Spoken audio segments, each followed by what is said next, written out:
उधर रायपुर में कांग्रेस कार्यकारिणी की महत्वपूर्ण बैठक हुई, जिसमें कांग्रेस की नई प्रभारी कुमारी शैलजा के साथ मुख्यमंत्री भूपेश बघेल और प्रदेश अध्यक्ष मोहन मरकाम, मंत्री रविंद्र चौबे सहित कांग्रेस के कई वरिष्ठ पदाधिकारी मौजूद रहे। बता दें कि नई प्रभारी महासचिव की मौजूदगी में पहली बैठक हुई है और इस दौरान हाथ से हाथ जोड़ो अभियान और कांग्रेस के प्रस्तावित महाधिवेशन समेत कई संगठनात्मक मुद्दों पर चर्चा हुई है। तो आपको बता दें कि रायपुर में कांग्रेस कार्यकारिणी की बैठक हुई। बैठक में सीएम भूपेश बघेल मौजूद रहे। कई वरिष्ठ पदाधिकारियों ने भी इसमें हिस्सा लिया।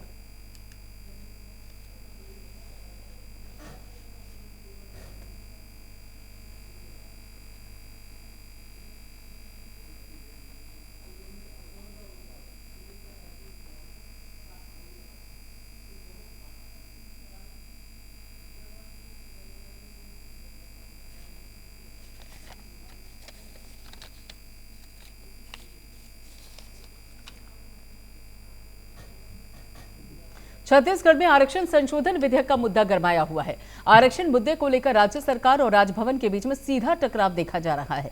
मुद्दे को लेकर कांग्रेस मुख्यालय राजीव भवन में कांग्रेस कार्यकारिणी की बैठक हुई, जिसमें आरक्षण को लेकर भी लंबी चर्चा हुई। बैठक में आरक्षण संशोधन विधेयक को लेकर 3 जनवरी को महारैली निकालने पर भी बात बनी है। तो प्रदेश प्रभारी कुमारी शैलजा की अध्यक्षता में बैठक में आरक्षण में हो रही देरी और कांग्रेस की रणनीति को लेकर काफी लंबी चर्चा हुई। आरक्षण बिल में हस्ताक्षर हो रही देरी को लेकर मुख्यमंत्री भूपेश बघेल ने तीखी नाराजगी भी जताई है।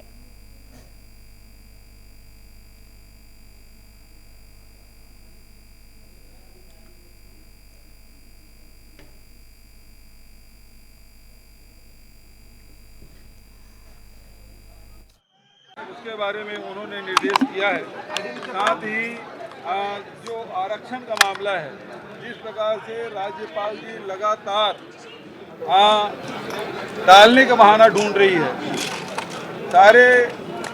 पहली बात तो ये है कि विधानसभा के जो अधिकार है, विधानसभा में सर्वसम्मति से जो आरक्षण की बिल पारित हुआ है, ये सलाहकार है वो विधानसभा से बड़ा हो गया। विधिक सलाहकार राज्यपाल का है वो विधानसभा से बड़ा हो गया। तो किस प्रकार से वैधानिक संस्थाओं को कमजोर करने या नीचा दिखाने की कोशिश की जा रही है, जीता जागता उदाहरण है। जो राहुल जी कहते हैं ना कि जितने संवैधानिक संगठन है उसको कमजोर किया जा रहा है, तो जीता जागता उदाहरण है कि विधिक सलाहकार है वो विधानसभा से बड़ा हो गया और कोई अधिकार नहीं है। सारे अधिकारी मेरे इस बात पे विरोध में थे कि राज्यपाल ने जो 10 सवाल भेजे हैं उसका जवाब देना है, क्योंकि संविधान में ऐसी कोई व्यवस्था है ही नहीं।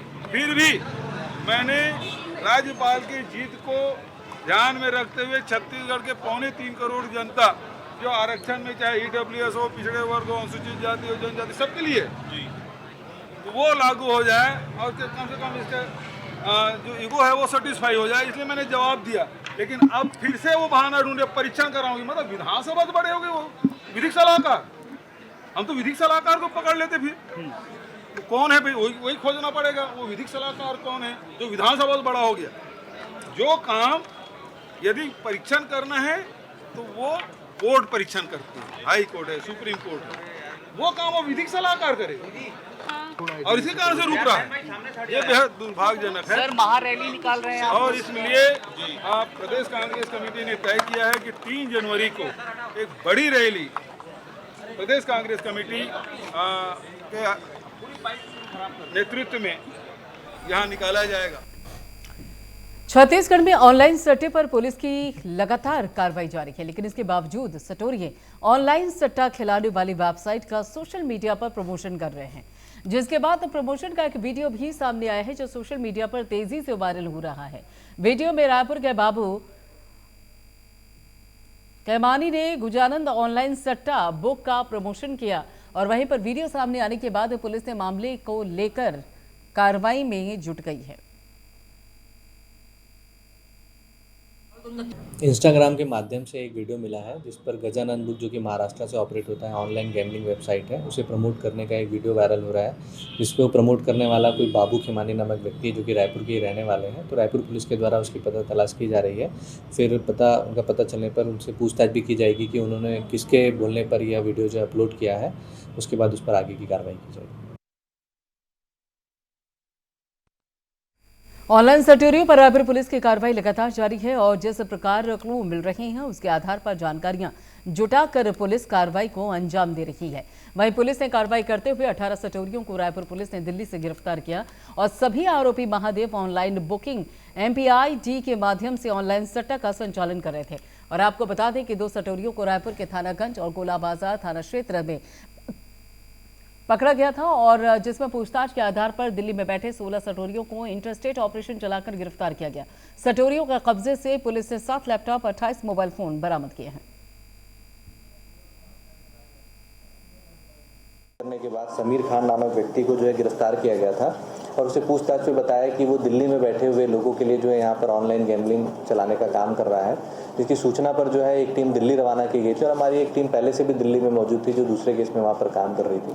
इससे प्राप्त सूचना के आधार पर उत्तम नगर क्षेत्र में जो है रेड किया गया और वहाँ से 16 लोगों की गिरफ्तारी हुई और 3 लोगों की गिरफ्तारी 2 लोगों की गिरफ्तारी हम लोगों ने रायपुर से की थी, एक गोल बाजार क्षेत्र से और एक गंज क्षेत्र से। तो टोटल जो है 18 लोगों की गिरफ्तारी हुई है और ऑनलाइन गैम्बलिंग चलाने वाले लोगों के खिलाफ जो है गैम्बलिंग एक्ट के तहत हम लोगों ने इसमें अपराध दर्ज किया है और इनसे लगभग 18 नग मोबाइल फ़ोन जब्त किए गए हैं, 7 लैपटॉप मिले हैं और बहुत सारे अकाउंट्स के बारे में भी जानकारी मिली है और कुछ रजिस्टर भी जब्त किए हैं जिसमें सट्टे का हिसाब किताब है। उसमें देखने से लगभग करोड़ों का हिसाब किताब वो दिख रहा है। तो इस तरह जो है 18 लोगों को गिरफ्तार करने में रायपुर पुलिस को इसमें सफलता मिली। 16 लोग दिल्ली से हुई है, उत्तम नगर क्षेत्र से। इनका कोई कनेक्शन है? और नहीं, इसमें जो 18 लोगों में 15 जो है भिलाई के रहने वाले हैं, एक उत्तर प्रदेश का है, एक मध्य प्रदेश का है और एक उड़ीसा का है। मनेंद्रगढ़ में कलेक्टर PS ध्रुव ने खड़गवा विकास खंड पर मझोली गोठान का औचक निरीक्षण किया। कलेक्टर ने इस दौरान मौजूद समूह के ददिया और ग्रामीणों से चर्चा कर उनकी आवश्यकताओं से अवगत हुए, जिसके बाद तत्काल निराकरण की कार्रवाई की गई और इसी के साथ ही कलेक्टर ने ग्रामीणों को पारंपरिक खेती को बढ़ावा देने को लेकर सुझाव दिए। इस दौरान उन्होंने गोठान में संचालित आय मूलक गतिविधियों का जायजा लिया और समूह की महिलाओं से भी चर्चा की। कलेक्टर ने जनपद पंचायत के मुख्य कार्यपालन अधिकारी सेंगर को गोठान को और व्यवस्थित और विकसित करने के निर्देश दिए हैं।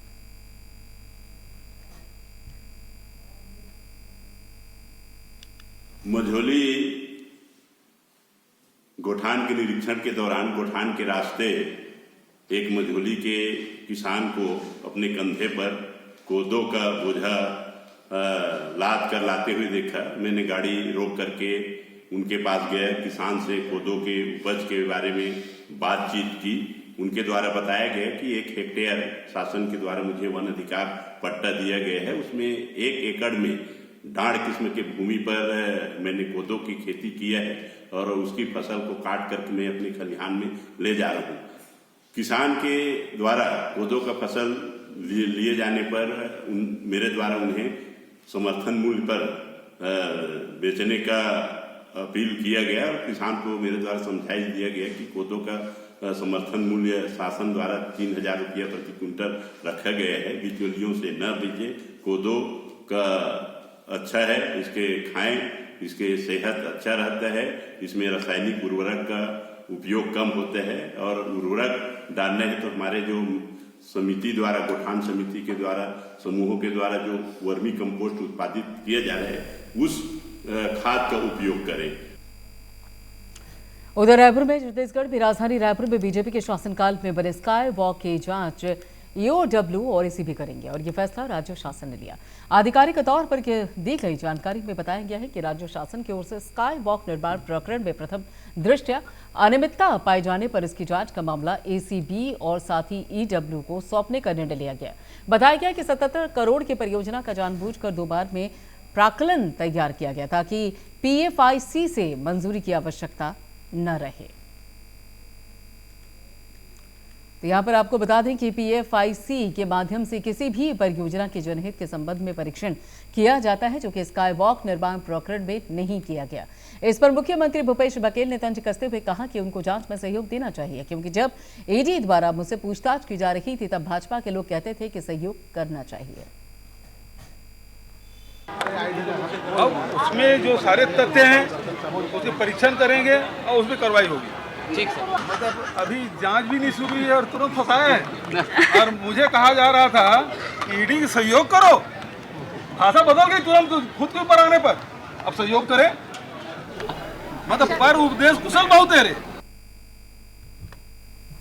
मुख्यमंत्री शिवराज सिंह चौहान वीर बाल दिवस के अवसर पर भोपाल के हिमेदिया रोड गुरुद्वारा पर पहुंचे। इस दौरान मुख्यमंत्री शिवराज सिंह चौहान गुरुद्वारे में मत्था टेका और इस अवसर पर मुख्यमंत्री शिवराज सिंह चौहान ने गुरु गोविंद सिंह, गुरु नानक जी और उनके 4 साहिबजादे के बारे में बताया। इस दौरान सीएम शिवराज सिंह ने बताया कि देशहित, प्रेम और राष्ट्र के लिए गुरु गोविंद सिंह और उनके 4 साहिबजादे ने बलिदान दिया।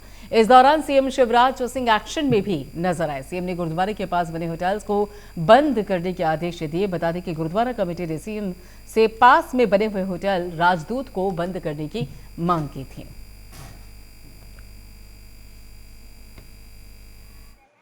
कि गुरु गोविंद सिंह जी जिन्होंने देश और पंथ की रक्षा की खातिर अपना सर्वोच्च बलिदान दिया, अकेले उनने नहीं, वो तो लड़े ही, लेकिन 4 साहबजादे 2 युद्ध में वीरतापूर्वक लड़ते लड़ते शहीद हुए और 2 छोटे साहबजादे जिनकी उम्र केवल 7 और 9 साल थी, धर्म ना बदलने के कारण, झुकने के कारण उनको दीवार में चुनवाने का फतवा दिया गया, लेकिन चेहरे पे सिकन तक नहीं आई उनकी। मुस्कुराते हुए सुना और फिर अपना सर्वोच्च बलिदान दिया। जब दीवार में वो चुनवाए जा रहे थे और छोटे साहबजादे के गले तक जब दीवार आ गई तो बड़े की आंखों से आंसू बहने लगे। तो छोटे ने पूछा, तू रो क्यों रहा है? तो उत्तर था, इसलिए कि धरती पर आया मैं पहले और जा तू पहला रहा है, पंथ के लिए शहीद तू पहले हो रहा है, इसके कारण मेरी आंखों में आंसू है, मुझे पहले शहीद होना था। ऐसी शहादत विश्व के इतिहास में आज तक नहीं दी गई। उसी शहादत को प्रणाम करने के लिए अभी वीर बाल दिवस के रूप में पूरा सप्ताह मनाने का फैसला सरकार ने किया, मध्य प्रदेश से किया। साहबजादों का सर्वोच्च बलिदान हम सबको प्रेरणा देता रहे। मालवा जिले के नलखेड़ा में दिन दहाड़े बदमाशों ने बड़ी लूट की घटना को अंजाम दिया। बाइक सवार 2 बदमाशों ने थाने में चंद कदम की दूरी पर एक घर में महिला को बंधक बनाकर घर में लूटपाट कर फरार हो गए। बदमाशों ने महिला को घर में बंधक बनाकर लाखों रुपए नकदी सहित सोने चांदी के आभूषण लूट लिए और फरार हो गए। सूचना मिलने के बाद एडिशनल एसपी सहित एसडीओपी और पुलिस बल मौके पर पहुंचा और पुलिस आसपास के लोगों से घटना की जानकारी लेकर मामले की जांच में जुट गई। वहीं पर मौके पर डॉग स्क्वाड और साथ ही एफएसएल की टीम ने भी पहुंचकर जांच शुरू कर दी है। दिन दहाड़े हुई इस घटना के बाद क्षेत्र में सनसनी का माहौल है और साथ ही लोग दहशत में हैं।